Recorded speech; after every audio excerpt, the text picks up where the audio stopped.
recap of all the trades I've really taken this week, and as well as note some like lessons learned from the trades I've taken, and stuff to take away from this week going to the next. Just just really polish up and obviously get better at trading in general. But yeah, it's gonna be looking at my trades and things I could have done a bit different, or like things that would have made them better or whatnot. But yeah, I'll start with gold. I think this is the first trade of the week I took. It's a pretty beautiful short. I'm not gonna lie. I'm really happy with how this played. The only thing I'd probably change at the stop is fine. The entry was really good. Really happy with that. The only thing I'd change probably would be my target, right? I mean, if it accepted into this composite, right, you'd expect it to traverse value. Obviously, I think my T was gap fill, which I mean, like, it's a good TP point. Shouldn't have been TP.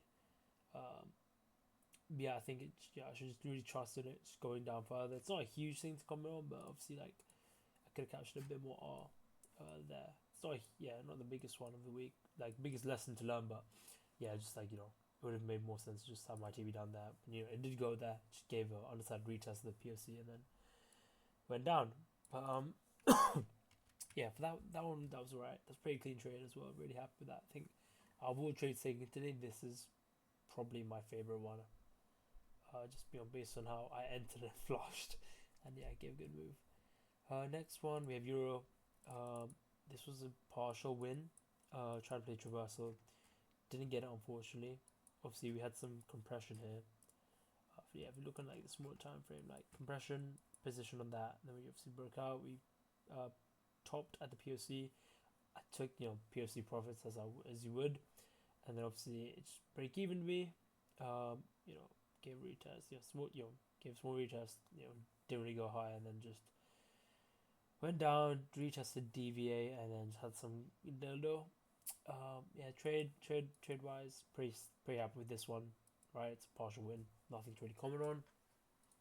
USD CAD, actually not AUD USD, sorry.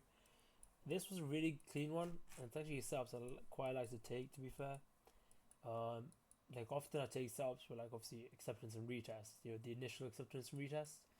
But I'm finding it, the second entry ones, or like ones where they give a wider retest, are quite nice. Like I think when I did a GJ short, which was really good, I top ticked it. It was the same situation, and this gave exactly that. It gave GP. It was a tap into it, and it basically caught the bottom of that, and then you get a good R from it, right? 4.93 R. Put the stop below the first initial return initial return pullback, and ride it. So that was really clean. To be fair, this probably might be like equivalent to gold, because actually no, I'd say this is better than gold, because this is stuff like this was just perfect. And there's a lot of stuff lining up as well. So obviously when it's so stacked, the confidence to take it is just really good. Pretty happy with that. USD CAD is probably where I have more stuff to take away. The short, I plan to take the short. You even have my fucking arrow here. Yeah, I plan to take this short. Obviously price was just like doing its thing above here. We had some significant levels, so expected that we get something into this composite. I mean, there's nothing, no other composites really above here anyway. So yeah, I was looking for the short. Managed to get the short. Price was selling quite aggressively.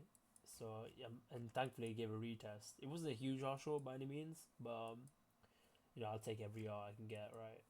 So it gave like 2.58 pretty cleanly, and then yeah, I played the return pullback into that 5 day, the acceptance and return. Ideally, in my recap, obviously I had high targets. Usually I just play traversal, to be honest, because it's bread and butter of the trading stars. So, but I mean, it would have played out. Obviously, if I didn't get break even there, I think this is the main thing I want to talk about. Is like, I think my break even was it's me moving my stop loss up to my entry, right? And if I'm managing the trade, I should probably avoid doing that. Well, I probably will in the future. But obviously today I was busy. I don't think I would have changed how I did it today. But I think I've had this discussion before where like I should set soft break evens, or like close position myself rather than letting a limit order do it for me, right? Because in this situation, like if I was monitoring the trade without my break even here, I could have stayed in the trade. Maybe hit like TP here, because obviously fill these single prints. So that's something to note. No, honestly, I should probably delete these as well now. But yeah, overall, like I got good trades this week. I've returned for it to forex now, focusing on a bit less pairs and pairs with like low spread. Regardless, I'm pretty happy for the week. Like I've done all the recaps. So I think today 1, 2, 3, 4, 5. So about 5 trades, and like across all across the board is probably like what, um, maybe around 10. Yeah, but I mean it's above 10 clearly. Yeah, so it's above 10. So I mean for a week that's insane, but just stuff to take on and learn. To be honest, really just trade management is important. But yeah, probably film like a weekly prep if I'm being honest. For my next week, just because videoing it makes it a bit more easy for me to like store and like explain it more, and it helps my understanding and knowledge.